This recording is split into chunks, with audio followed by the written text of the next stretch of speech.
எப்படி காலையில் 5 மணிக்கு எந்திரிச்சு டே ஃபுல்லாக எனர்ஜெட்டிக்காக இருக்குது? 5 steps. Step number 1, find your why. நீங்கள் எதுக்காக 5 மணிக்கு எந்திரிக்கணும்னு நினைக்கிறீங்க? பீஸ்ஃபுல்லாக படிக்க, ப்ராஜெக்ட் ஒர்க், எக்ஸசைஸ், மெடிடேட் பண்ண, இப்படி ஏதாவது ஒரு ஸ்ட்ராங் ரீசனை முடிவு பண்ணுங்க. அது பர்னிங் டிசையராக இருக்கணும். அந்த டிசையர் உங்களை மோட்டிவேட் பண்ணணும் every single day. Step number 2, gradual change.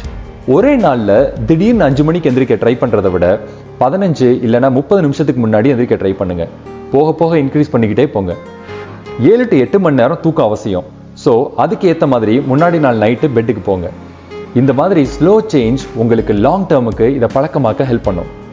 Step number 3, no snooze.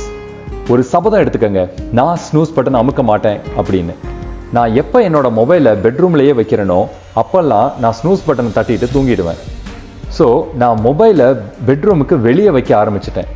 நான் எந்திரிச்சு போய் ஸ்னூஸ் பண்ணுறதுக்குள்ளார தூக்கம் தெளிஞ்சிடும். எனக்கு இந்த ட்ரிக் ஒர்க் ஆச்சு, நீங்களும் ட்ரை பண்ணுங்க. Step number 4, energise your morning. எந்திரிச்சிட்டிங்கன்னா உடனே ஏதாவது ஆக்டிவிட்டி பண்ணுங்க. ஸ்ட்ரெச்சிங், குயிக் வாக், இல்லைன்னா ஜஸ்ட் ஜம்ப் பண்ணுங்க. இது உங்கள் உடம்பை வார்ம் ஆக்கும், உங்களுக்கு இன்ஸ்டன்ட் எனர்ஜியும் கிடைக்கும். Step number 5, make it a habit. Consistency தான் ரொம்ப முக்கியம். டெய்லி இதை கண்டினியூ பண்ணுங்க. ஒரு நாள் மிஸ் ஆனாலும் அடுத்த நாள் திரும்ப 5 மணிக்கு எந்திரிங்க.